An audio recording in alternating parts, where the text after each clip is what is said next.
Good morning, ladies and gentlemen. This is Tuesday morning, November the 6th, 2018. This is Rusty 78609, 7:35 a.m. about.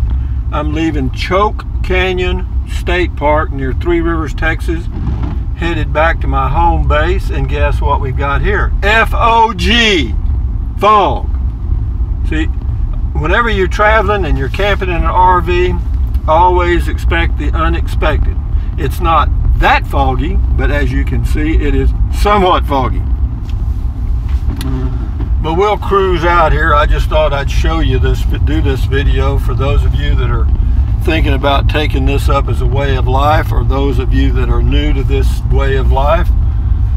Because just when you have the greatest plans to leave your current location and move speedily to your next destination, you find that that ain't gonna happen.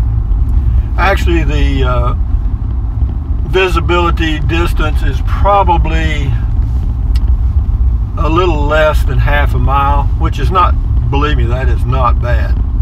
Not bad at all. But this on the left, the building on the left, which you can't see for the fog, is the main, or whenever you come in the entrance, that's the building you stop at and sign in, so to speak. And there's one of the people just getting to work now. Probably supposed to have been here at 7. Anyway, guys, it's been a good trip, and I want to keep it that way. So guess what I'm going to do? I'm not going to be in any hurry right now. I'm going 15 miles an hour. I'll speed all the way up to 20 here in a minute. But yeah, it's good. Yeah, the only downside of this place, this state park, well, might be others, but I can think of one that irritates me the most, is the insects. They got lots of insects because it's that moist ground. It's in South Texas. We're not too far from the Gulf Coast. So of course you've got all the birds. Now if you're into birding, this is where you would like to be. If you're into insecting, then this is home. This is where you want to move. But if you're not into birding or insects, then you might want to choose another spot. As far as climate, it's going to be humid here, like most of near the Gulf Coast of Texas is. And so, having said that, believe it, see, there's a car in front of you. You can just barely see it. And that's what happens in a fog. You'll be driving, say, 50 or 60 miles an hour, and the guy in front of you is driving 30, and you come over a hill, and there he is, you know. Yeah, driving in fog is not my favorite thing to do, and I have a feeling it's going to get worse once we get out of this little valley here. But I'm going to let that big old diesel dually in front of me lead the path, because if he'll move them out of the way, I can keep going. What else can I say? The Casita is really a great little RV. Again, it's something that I think most of you will find that you have to learn to live in. You know, I heard some people call it the Casita Waltz, you know, where you kind of move around stuff, and you know what I mean. For two people, it's definitely the Casita Waltz. Definitely. Definitely. For one person, you just have to know that, you know, close the bathroom door every now and then. That gives you a little more space. You can use the door to the microwave oven space as a area to prepare foods. And this is a busy little, you know, the downside of being out here, see, you gotta see all these trucks coming by. This is all oil patch stuff, and they're in a hurry, and deer hunters.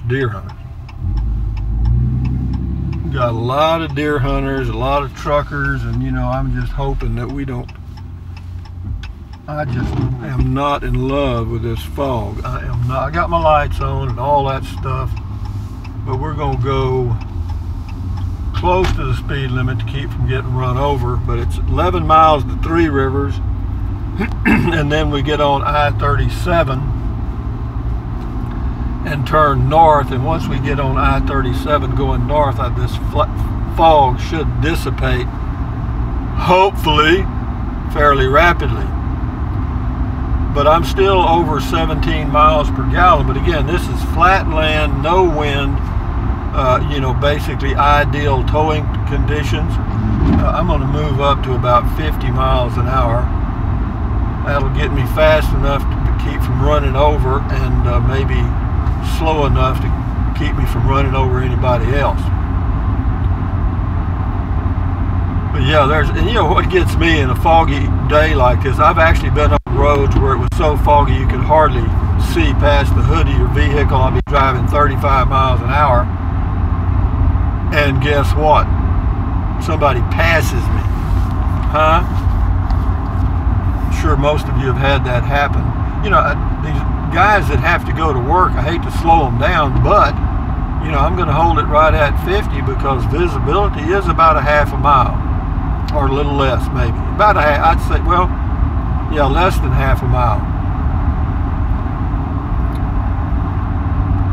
Yeah, maybe a little over a quarter mile, because I'm seeing these headlights come out of the fog, and I'd say they're about a quarter mile away. So yeah, we're going to hold it right here, and if it hair lips the Pope, it just does. But yeah, the trip has been really good. I really enjoyed it. Would I come back down this way again? No. In the near future? No. No, I don't like this humid area down here. I don't like all the mosquitoes. Even though we have a few mosquitoes where I live, the humidity is about half as much, even though it's, you know, it's in the 30s, 30 percentile average up where I live in central Texas, in the hill country of Texas.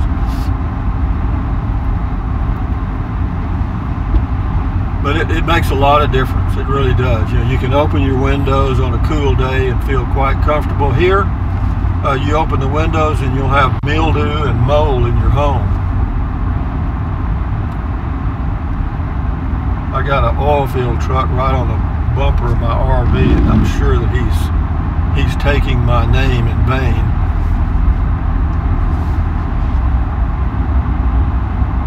Anyway, I'm going 54 now, but visibility is not too bad. I'd pull over on that little shoulder there, but what they've done, they've put those little rutted things there so that when you start to move over, it makes that noise so you know you're moving off on the shoulder. And the way I look, and sometimes you get on the shoulder and that's where all the trash is kind of moved over from cars passing, and that's where all the nuts and bolts and rocks and crap are, and that's where you can ruin a tire. I'm going to turn that off for a second. But yeah, it's I know y'all have great visibility here. This will be one of my viral driving videos. But yeah, I love RVing, guys, obviously, and it's a good way of life for me, free as a bird, you know. I'll go back home now, and I probably won't go anywhere till after Thanksgiving for sure, and maybe wait till after Christmas, and then January. I'm not sure where I'd go. You know, I just don't know. I saw a deal there for a RV park. It said 150 to 250 per week.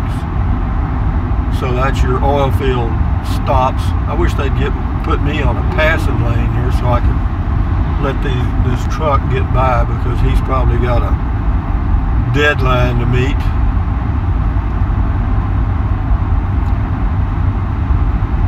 But I can't be slowing him. Oh my God, there's 1, 2, 3, I bet there's 7 trucks behind me. Sheesh, I know my name is coming out. Woo-wee. And it ain't nice. Sorry, guys. Well, you know, the speed limit's what? I don't know. Oh, good. Is this a passing lane thing? Nope. Not hardly. But you know, if I got over on that shoulder to let them pass, they would. Well, shit, let's see what happens, guys. Ooh, there ain't much of a shoulder here anymore, is it? That's all I can do for you, fella, and that ain't much.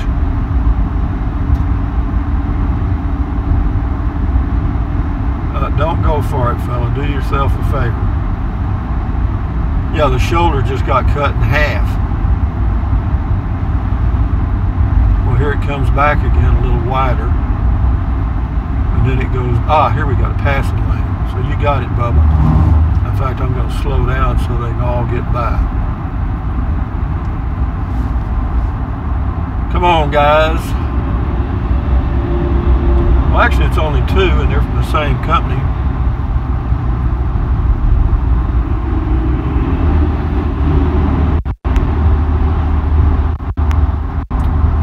So maybe it wasn't as bad as I thought.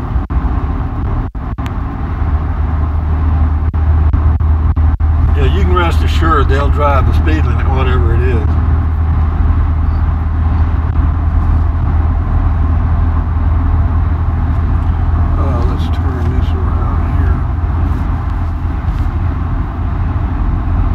Down through the barnyard she staggered. I've sung that 1,000,000 times. But anyway, we'll let this go on a little bit till we get to Three Rivers, and then I'll shut her down.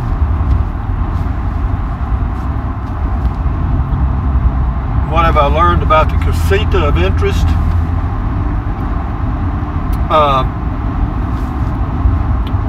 Well, everything operates, everything functions okay. I did notice two, well, I mentioned one. Every now and then I used to bump that 12-volt pump switch, which is located in kind of a weird location, and cut that pump on, but I've solved that issue. But for some reason, since I've been here at this park, twice I found the refrigerator in the off mode. So that would indicate that I apparently bumped that little switch at the top on the panel of the refrigerator and turned it off. I don't think I did bump it though. It's not in a position where I could bump it real easily, but perhaps I did. And then I thought, well, maybe the power was interrupted briefly and then came back on, but that wouldn't do it either, because in an RV, if the power goes off and then comes back on, it'll automatically go to 12 volt. So it's something I have a feeling I did. I just don't know how I'm doing it. But we'll figure it out, and let's see what else I've noticed. Well, also the little hand crank thing, the tool they give you for cranking down the screw jacks, that's all you need, guys. You really don't need that 12 volt thing I've got, the drill thing with the bit on it to do the screw jack. It is quicker, there's no doubt about that, but as far as needing it, you don't need it. No, you can get by with that crank thing fine. In fact, you can actually crank it and raise it a little higher using that hand crank. With the electric thing, it doesn't have enough power to really move the RV. It's just quicker, that's it, and it looks good. You know, it maintains my image, you know what I mean? Well, the fog is lifting a little bit now. You talk about an oil boom area, this is it right here. You can't tell it much because you can't see it too clearly, but on both sides of the road are oil field companies and all kind of oil field service companies, and the RV parks are relatively full. A lot of trucks. It's not as busy as it was. It's slowed down a lot, but that RV park on the right there, called Choke Canyon RV Park, is completely full. Yeah, he's making money.